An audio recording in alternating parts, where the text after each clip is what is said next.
नमस्कार साथियों, smart scholar YouTube channel में आपका स्वागत है। आज की क्लास में हम लोग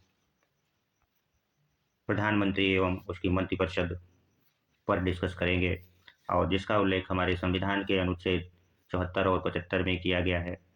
तो चलिए सबसे पहले हम लोग अनुच्छेद 74 में किस बात का उल्लेख है इस पर डिस्कस कर लें।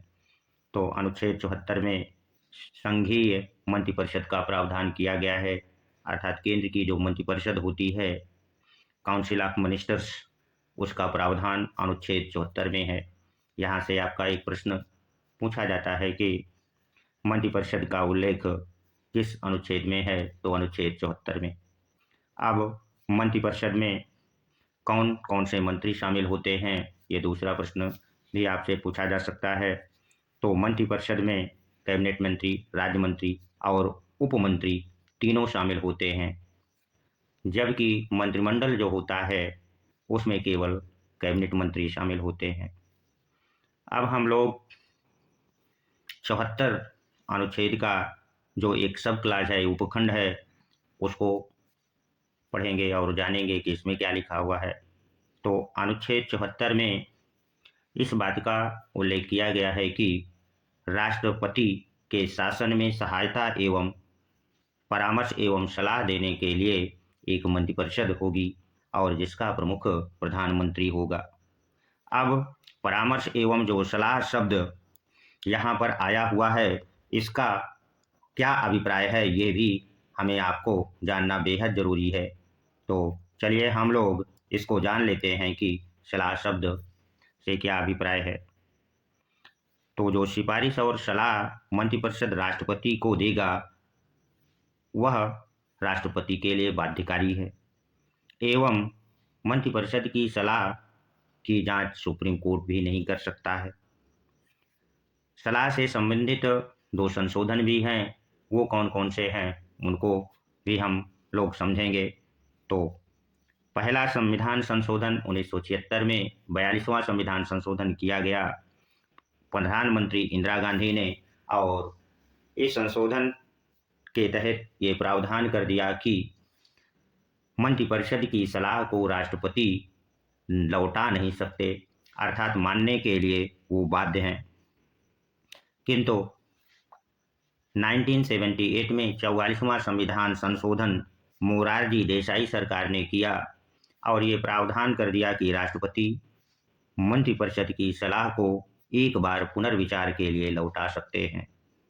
तो ये था अनुच्छेद 74, जिसमें संघीय मंत्रिपरिषद का उल्लेख था, और अनुच्छेद 74(1) में इस बात का उल्लेख है कि राष्ट्रपति की सहायता और सलाह के लिए मंत्रिपरिषद होगी और जिसका प्रमुख राष्ट्रपति वो प्रधानमंत्री होगा।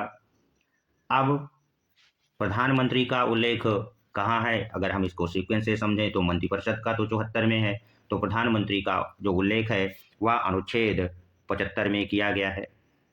तो अनुच्छेद 75 में जो उल्लेख है, चलिए हम लोग उसको समझ लेते हैं कि अनुच्छेद 75 में क्या लिखा हुआ है। हम लोग ये पढ़ लेते हैं कि अनुच्छेद 75 में प्रधानमंत्री की नियुक्ति का उल्लेख है, जो कि गलत है। नियुक्ति का उल्लेख 75(1) में है और हम लोग रटे रहते हैं, जो कि अब जो टीजीटी, पीजीटी या असिस्टेंट प्रोफेसर की परीक्षा में आपसे उपखंड भी दे करके पूछ सकता है। तो अनुच्छेद 75 में फिर क्या लिखा हुआ है, तो अनुच्छेद 75 में प्रधानमंत्री एवं अन्य मंत्र स्तरीय प्रावधान किए गए हैं।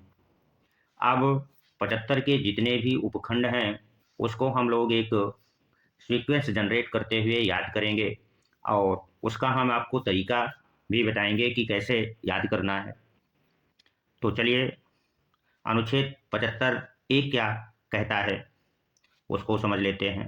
तो अनुच्छेद 75(1) में इस बात का उल्लेख है कि प्रधानमंत्री की नियुक्ति राष्ट्रपति करेगा, किंतु इस अनुच्छेद में ये उल्लेख नहीं है कि प्रधानमंत्री का चयन और नियुक्ति की क्या प्रक्रिया होगी। इस बात का कोई संविधान में उल्लेख ही नहीं है।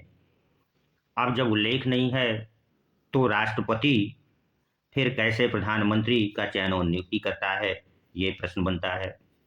तो राष्ट्रपति लोकसभा में बहुमत दल के नेता को संसदीय जो परंपरा चली आ रही है उसके अनुसार प्रधानमंत्री की नियुक्ति करता है और प्रधानमंत्री की सलाह पर राष्ट्रपति अन्य मंत्रियों की नियुक्ति करता है। तथा एक प्रावधान 2003 में किया गया 91 संविधान संशोधन द्वारा ये जोड़ा गया कि जो मंत्रिपरिषद होगी जिसमें प्रधानमंत्री भी सम्मिलित होगा उसकी जो संख्या होगी वह लोकसभा की कुल सदस्य संख्या से 15% से अधिक नहीं हो सकती। ये प्रावधान कर दिया गया। अब अभी तक हम लोगों ने ये पढ़ा कि प्रधानमंत्री की नियुक्ति कैसे होगी। तो प्रधानमंत्री की नियुक्ति राष्ट्रपति करेगा और हमारे संविधान में प्रधानमंत्री के चयन और नियुक्ति का कोई विशेष प्रक्रिया का उल्लेख ही नहीं है। अब जो प्रधानमंत्री और मंत्रिपरिषद का गठन हो जाता है तो उनकी पदावधि कितना होगी, तो पदावधि अर्थात कार्यकाल क्या होगा, तो वह अनुच्छेद 75(2) में है। जब नियुक्ति हुई तो उसका कार्यकाल भी होना चाहिए। इस सीक्वेंस से आप लोग याद करिए। तो जो उसका कार्यकाल है प्रधानमंत्री और मंत्रिपरिषद का, तो अनुच्छेद 75(2) में केवल इस बात का उल्लेख हुआ है कि जो प्रधानमंत्री एवं मंत्रिपरिषद के सदस्य हैं वे राष्ट्रपति के प्रसाद पर्यंत अपने पद पर बने रहेंगे और जब तक उन्हें लोकसभा का बहुमत प्राप्त है तब तक वे अपने पद पर बने रह सकते हैं। प्रधानमंत्री एवं मंत्रियों का कोई निश्चित कार्यकाल नहीं होता है।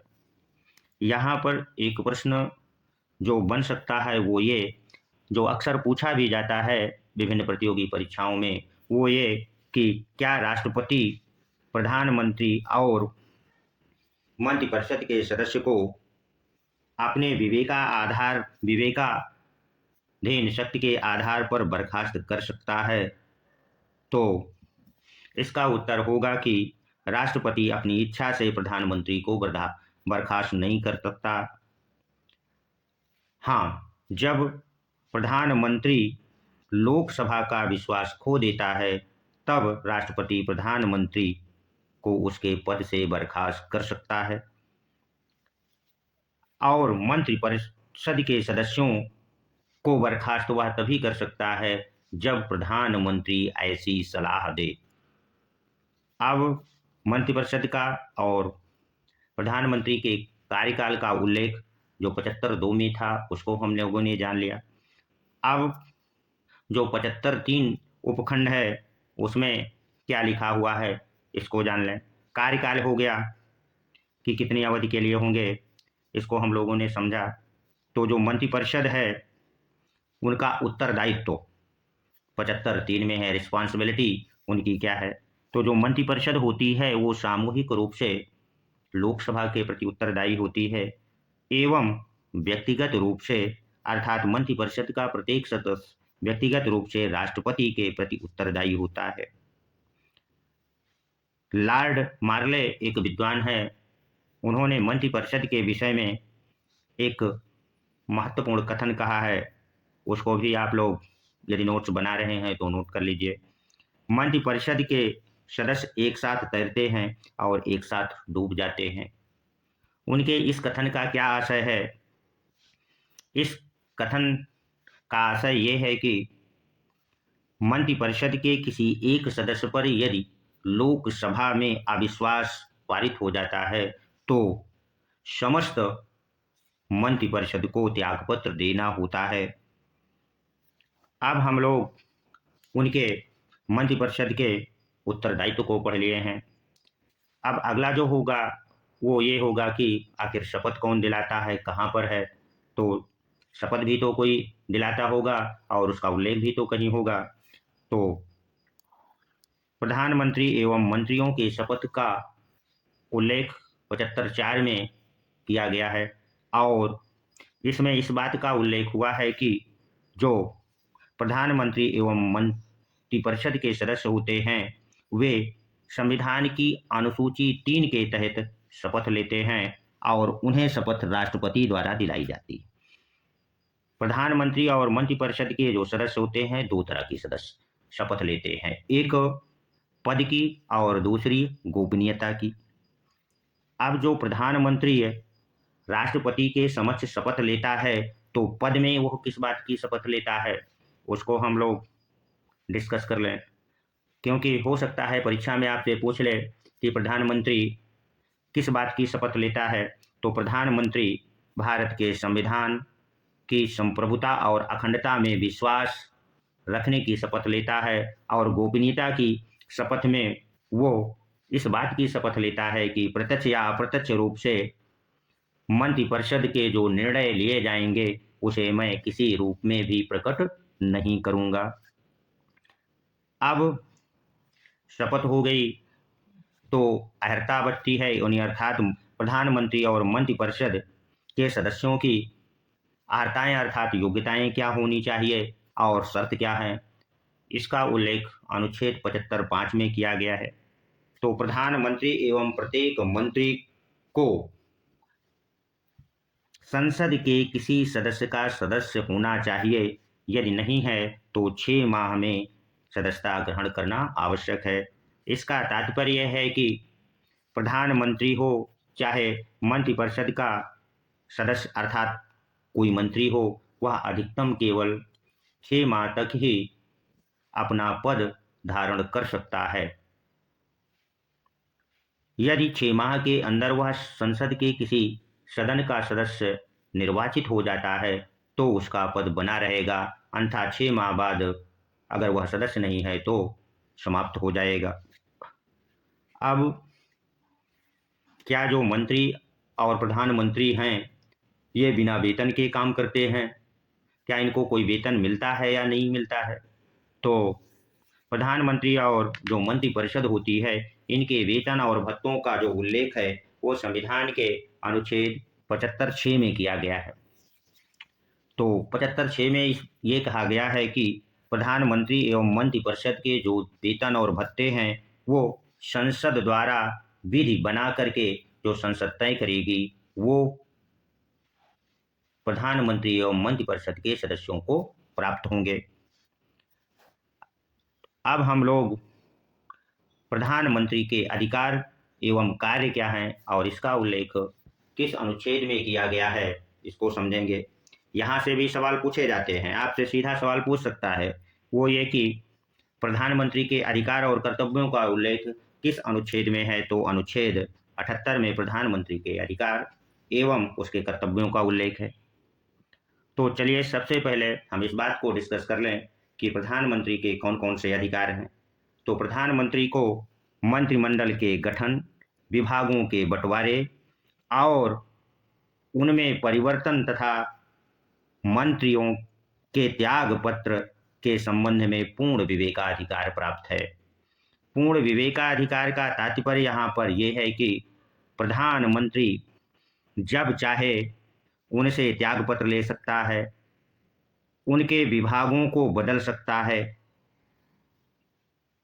अब हम लोग प्रधानमंत्री के कार्य क्या हैं इसको समझेंगे। तो प्रधानमंत्री जो होता है वो राष्ट्रपति को मंत्रिपरिषद और अन्य महत्वपूर्ण अधिकारियों जैसे सीएजी यानी नियंत्रक महालेखा परीक्षक, यूपीएससी के अध्यक्ष एवं सदस्यों, चुनाव आयुक्तों आदि की नियुक्ति एवं इस्तीफे से संबंधित विषयों पर सलाह देता है। ये इसका कार्य है, चाहे वो मंत्रिपरिषद का गठन का कार्य हो, सीएजी की नियुक्ति या त्यागपत्र से संबंधित हो, यूपीएससी अर्थात संघ लोक सेवा आयोग के अध्यक्ष व सदस्यों की नियुक्ति या त्यागपत्र से संबंधित हो, या चुनाव आयुक्तों की नियुक्ति या इस्तीफे से संबंधित हो, इसकी सलाह प्रधानमंत्री राष्ट्रपति को देता है। और प्रधानमंत्री विभिन्न परिषदों का अध्यक्ष भी होता है अर्थात प्रमुख होता है। वो कौन कौन से, जैसे नीति आयोग हो गया, राष्ट्रीय विकास परिषद हो गए, राष्ट्रीय जल संसाधन परिषद हो गए, अंतर राज्यीय परिषद आदि का प्रमुख या अध्यक्ष प्रधानमंत्री होता है तथा प्रधानमंत्री मंत्रिपरिषद की बैठकों की अध्यक्षता भी करता है तथा सरकारी नीतियों की घोषणा भी वही करता है। तो ये था प्रधानमंत्री और उसकी मंत्रिपरिषद तथा प्रधानमंत्री के कार्य। हम अगले वीडियो में संपूर्ण कार्यपालिका अर्थात अनुच्छेद 52 से लेकर के अनुच्छेद 78 तक जो प्रावधान हैं उनको एक ही वीडियो में बनाने का प्रयास करेंगे ताकि आपको राष्ट्रपति, उपराष्ट्रपति, महान्यायवादी और प्रधानमंत्री और मंत्रिपरिषद के अलग अलग वीडियो ना देखने पड़े और एक ही वीडियो से आपका काम चल जाए। धन्यवाद। यदि वीडियो अच्छा लगा है तो इसे सब्सक्राइब अवश्य कर दीजिए, लाइक कर दीजिए ताकि हमारा मनोबल भी बढ़ता रहे। धन्यवाद।